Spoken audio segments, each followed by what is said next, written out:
Are you satisfied with how the offseason is going for the St. Louis Blues? Hey, this is Brandon Chen. Subscribe to Locked On Blues. You're Locked On Blues, your daily podcast on the St. Louis Blues. Part of the Locked On Podcast Network, your team every day.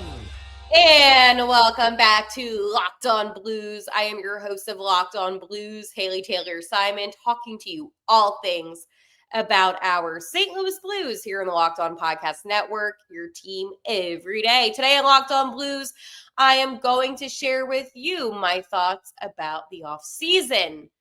There is a lot that we need to talk about, you and I. And I want to start off by saying this. Make sure, first off, to subscribe to Locked On Blues here on YouTube and follow on Twitter at Locked On Blues. But I want to start off by saying this. I understand that right now it is July 22nd. It is a dead time in the NHL. The draft, that was last month. Training camp, we're not getting anything until next month, right? Like, we're not even next month. I mean, next month, yeah, I guess towards the end. It depends on when the dates are, but usually it's September. So we have a little bit of a ways to go until we get some action. And for me personally, I always like to evaluate, what did I talk about last year? What did I talk about last offseason? And I'm sick of doing the whole, well, today in Blues history, you know what? I love that we have history. However, my main focus is talking about what went right and what went wrong last season. My other focus is how can this team improve for next season? There is a lot that we still need to talk about. There is a lot of questions that I still have about the Blues, and quite honestly, if they're going to be a successful team come this next season.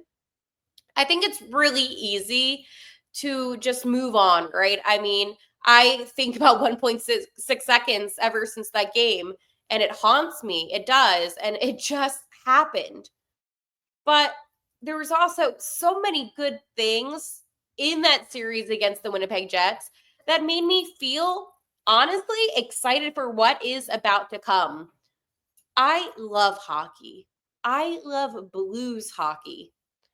But what I don't love is people just giving up on this team. Well, Doug didn't make any big moves this offseason, so I guess this team is screwed. No. The moves that Doug made, in my opinion, were strategic moves. Now, do I think that Logan Mailloux is going to be ready come this upcoming season? I don't believe so. I still think that he should spend most of his time in Springfield. I'm not saying that he can't make the team out of camp. Definitely possible. But I would rather him be fully developed and ready to go before you bring him up. I think at the end of the day, there's a couple of things, right? I am upset about Zach Bolduc being traded.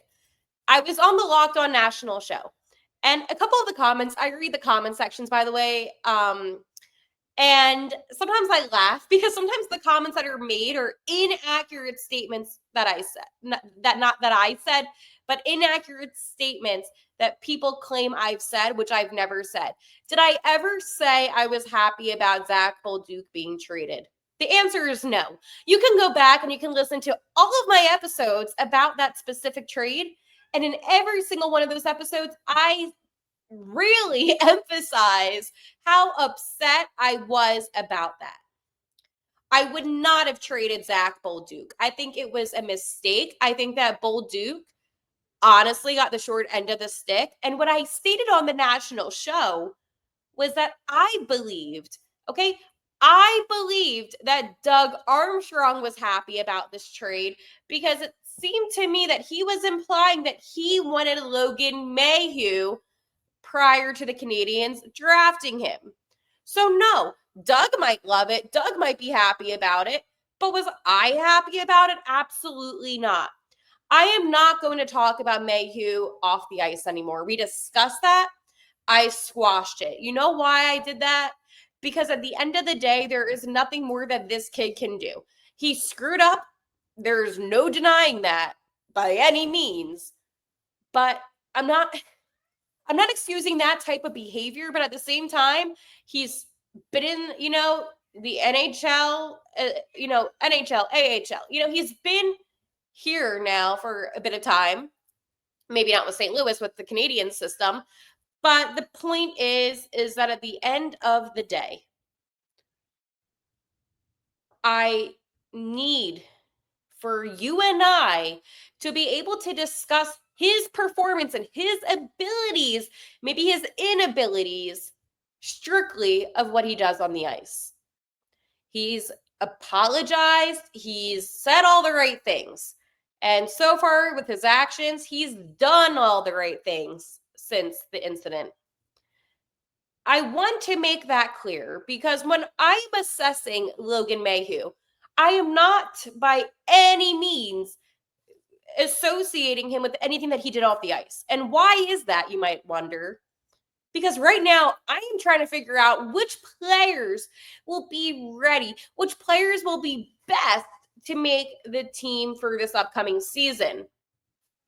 I think that, again, it's like that blurry line of what's right, what's wrong. Two things can be true. I mean, it's not always definitive, right? So when I'm seeing people leave me comments saying, oh, well, you just don't like him because of what he did off the ice, I don't like what he did off the ice. However, I am still only going to assess what he does on the ice. And the off the ice stuff is not by any means in my realm of judgment. That's why I squashed it. So no, I am not happy about the Bolduc trade. Of course, I'm going to be optimistic when it comes to Logan Mayhew because he does have a lot of potential. I mean, he did great in the AHL, not this past season, but the season prior. He was like an all-star. Like, he played awesome hockey. And for that, of course, I'm excited to see what he can do. I can't dwell on the fact that we don't have Zach Bolduc anymore. I can't look, and be sorrow every day. You have to move on eventually. And don't mistake that by any means of me being happy or loving that Bolduc was traded when that is the complete opposite. That's a fabrication from what I even said. So I want to make that clear. Now that we've addressed that, I am going to address something that I said about Nick Leddy. Yes, the Blues put him on waivers and San Jose picked him up. Do I believe that that was the right decision? Absolutely. I really do. The St. Louis Blues needed to move on from Leddy. I also said the same thing about Justin Folk, but hey, nothing has happened. I'm not calling for anyone to lose their job, right? I'm just assessing what would be best for the team. So I think Nick Leddy being with San Jose is actually a really good fit. I'm always excited for former Blues players to find success. So I don't like San Jose because, again, San Jose is a team that I believe will be really good. But again, like, they have so much talent on that team, like Celebrini, Will Smith, Sam Dickinson. Like, there's so much talent, young talent in San Jose. So having a veteran presence like Nick Leddy, in my opinion, is honestly a really smart decision for the Sharks. And again, sometimes players just don't work out on certain teams. Leddy served his purpose here. I mean, Nick Leddy, I believe it was not this past season that just happened, but the season prior. He celebrated a milestone of 1,000 games, so it was really cool to see that. But all in all, you have to wish the best for these players. To hold any sort of, I don't want to say it's a grudge or any sort of an animosity. Like, you don't want to live a life like that, right? You want to be gracious. They wore your sweater proudly, and at the end of the day, the best decision was to move on from Nick Leddy. That's what the Blues did.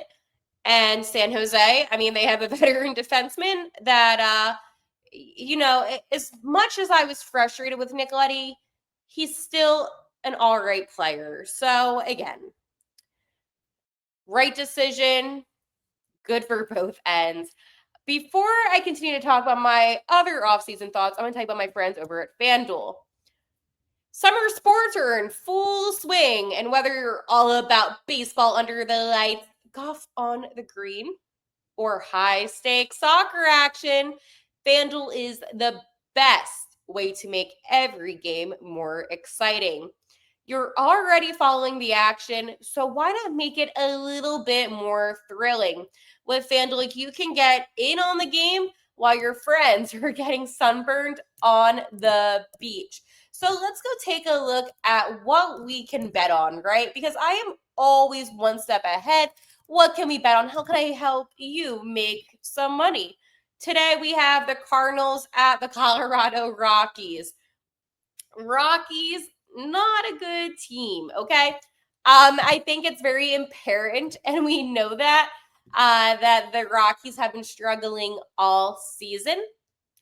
And for me personally, I believe that it is important for St. Louis just to be notorious, right? Like the thing about the Rockies is, and this is what's really interesting for me, is that they will score runs. And again, I'm not saying like the Rockies are the end all be all by any means, but you want to make sure that you score at least more runs than yesterday. Yesterday, the Cards scored 6 runs and the Rockies only scored 2.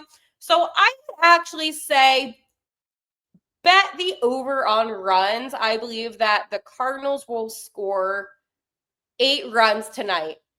Okay, so that is my thoughts on that. Anyways, I would love to talk to you more about baseball.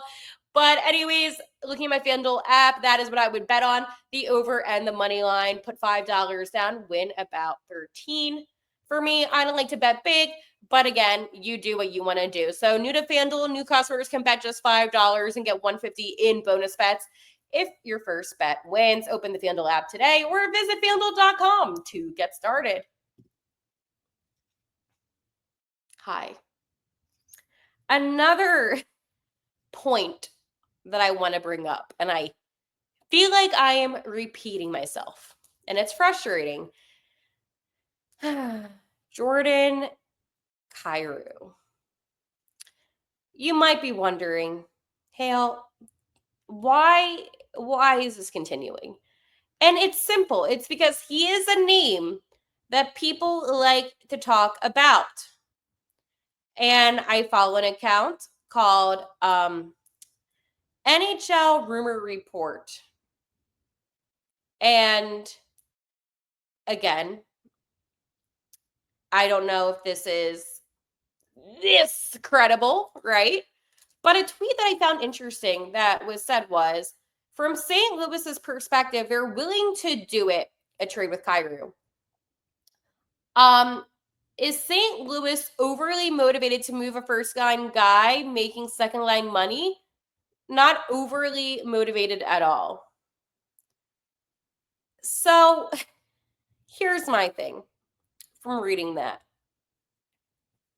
I believe that Kyrou is a second-line player making second-line money. Do I think that he could be another team's first-line guy? Yeah, I do. But here's the thing. I don't know if there's that much credibility behind it. This whole entire offseason, he is the biggest talking point that I have seen. I have not seen him be talked about as much as he has been this offseason. And I made a comment on the national show, kind of like, see, the way that I said it, I guess, like you can't always tell when I'm joking, but I said, yeah, I'd rather the Blues have Jordan Kyrou than Nick Suzuki. And I got, people obviously upset about that one. It's because that trade won't ever happen, right? Like, there's some things that are never going to happen, and I can tell you that that's not going to happen. Jordan Kyrou, he's such an interesting name because I feel like you either love him or you hate him. And I can tell you all the facts, right? I can say he put up 70 points last season, scoring 36 goals, ranking 16th in the NHL for most goals scored. I can tell you all of these facts about him, right? I can tell you his weaknesses, turnover king. But what I can't tell you is the fascination that I have noticed people having with him. And I don't know why. And I don't know. I really cannot pinpoint as to why this is happening. Now, I can speculate a little bit, right? I put on my detective hat and I'm like, why are so many people like obsessed with Jordan Kyrou? And I don't know why. I think that his name being brought up like this leads me to believe that maybe he's better than we even give him credit for in St. Louis. Like, I was making a joke and I'm like, well, imagine if Kyrou puts up 100 points this season just to shut everybody up. And I'm like, well, I wouldn't doubt that from happening. And that's the kind of guy that Kyrou is that he is one of the more quiet, not quiet, but I feel like when the season comes, he doesn't get talked about, right? But the rumors are so made up. I mean, I'm seeing people that are, Devils reporters and Canadian reporters and Blackhawk reporters and you name it, Penguins reporters. There's no factual statements from anybody. It's just speculation. And in a way, a comment said, Hale, you should be flattered that this many people have interest in Jordan Kyrou. And thank you, I guess. Like, cool. But I just wish, honestly, that the rumors just stopped, because the rumors, listen, it'll be different if I saw tweets, right? Like, hey, I think Jordan Kyrou would fit on our team, blank, blank, blank, and blank. But when I see things saying Jordan Kyrou, drama in St. Louis, like, I don't want him associated with drama. And then I have the people that are saying that I'm only defending him because I know him personally. No, as a media member, when I speak to the players, I speak to them in a professional setting, and that is it. I don't know Jordan Kyrou. I don't wish to know Jordan Kyrou. Not any disrespect, but that's with any NHL player or any hockey player that I cover. I only care about how they, first off, are on the ice and in the locker room. I don't want to be friends with them, number one. So I went and shut that down because I saw some comments like that and I'm like, whoa, we are not going to go there. Number two, I just want it to be hockey. I don't want it to be drama. This isn't like a reality show. If I wanted like a Love Island reality show, I would watch that. I wouldn't be going on hockey Twitter and seeing this every day. So I don't know. Like, am I overreacting? Maybe, honestly, a little bit. But am I wrong for overreacting? And the answer is simply no. I think that it is frustrating when you see people jumping on the Kyrou ship because of his name and not because of having any real reason why he would benefit your team other than making up that there's drama in St. Louis. And the drama in St. Louis, like, that's not a thing. And that's news to me if there is, because we have not heard anything about drama with our organization. And, being a fan of the Blues, I would like to say I'm pretty up to date on everything that goes down. And there's literally nothing. So again, that's that. Okay, so I want to bring to your attention something that went kind of like not viral by any means on my Twitter account of Locked On Blues, but something that grabbed a lot of people's attention. And it's so stupid. Behind me, if you're watching on YouTube, hello, you can see a custom Robert Thomas jersey that I had made, a sweater. Do you notice anything off about it? Well, the whole thing is the nameplate, everything. So I was really excited about the new sweaters that this team had, right? So I'm like, you know what? I used this website before to kind of customize. I'm not going to say the name of it, but I used this website before to kind of customize a sweater. I'm going to go back on it and I'm going to do like the same customization, but make it for the new sweater that got released. So I did all the same colors of the new sweater, or as best as I could. Everything was really like similar, right? I wanted to have it be a Robert Thomas one because they haven't dropped the new sweaters. So I figured, you know what? I'll just make my own. What is this? And I'm not trying to be a hater, but like it's bad. Anyways, I want to read some of the comments because they were kind of funny, and this is more of like a lighthearted segment. Sometimes I think we need to laugh a little bit. So I said, my custom Robert Thomas sweater came in. John said, that's as bad as it can get. The nameplate is terrible. Then we have Rage said, as long as you like it. And I said, I don't. Lifetime Boomer says, love blues. JT said, that's not the New Jersey. Obviously. Orca said, what the hell is that? Mm-hmm. Obi-Wan Kenobi says, looks beautiful. Rusty says, let's see the other side too. No thanks. I'm not going to say that. Bryce said, did you return it? No. I'm trying to, actually. Then somebody else said, Missouri Burner said, what the hell is the nameplate? Oh boy. I got a good couple laughs out of these. I honestly, I'm going to be so for real with you. It is so funny.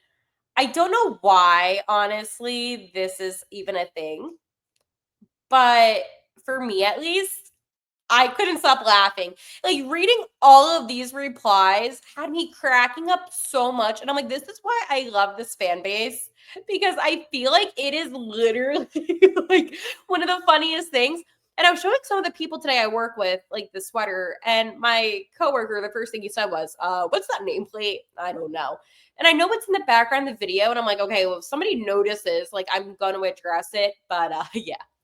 Matthew Tkachuk got married. Why is that breaking news? Well, because yesterday was his day with the Cup, and of course it was in St. Louis. Tkachuk brought it to the hospital, which he did last year, I believe. And again, just goes to show the kind of guy that he is. It is so cool whenever the Cup is in St. Louis. Now, evidently, it was cooler when the Cup was in St. Louis because the Blues won. But, I mean, he's a hometown guy. His bio still says St. Louis. So for me, whenever I saw the pictures of the Cup here, I was super excited to see that. Makes me feel good. Lord Stanley coming to St. Louis. Hopefully soon, though, the Cup will come back to St. Louis because the Blues won the Cup and not just because of a Tkachuk.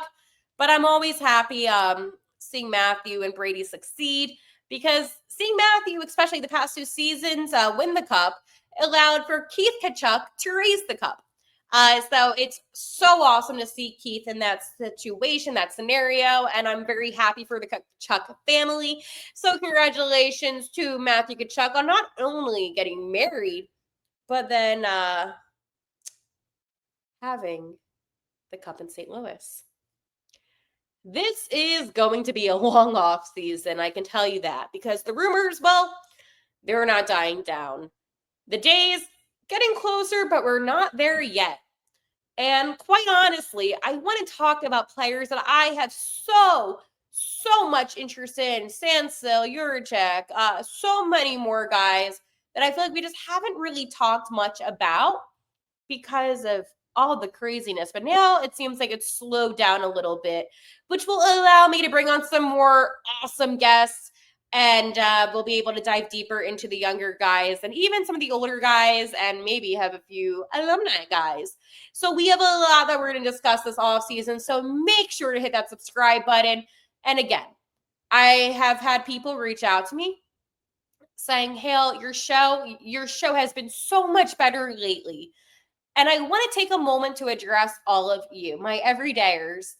When I started off this channel, I had only a couple hundred subscribers when I took over. I did not have anything really. And now we have 1,800. So thank you.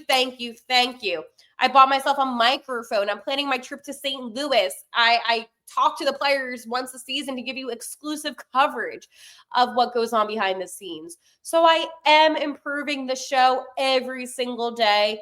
And your support helps me do that. So thank you so much. I wanted to take a moment just to express my gratitude because I feel like sometimes on podcasts, right? It's like once the show's done. Well, no, this show wouldn't be where it is without you. Seriously. I look back to episodes that I did when I first began and I was like so nervous. And now I just feel like I'm talking to a friend. So thank you so much. I always will acknowledge you. I'm a big WWE person. So I acknowledge you, St. Louis. And I will talk to you tomorrow. And like always, how can I forget? Let's go Blues.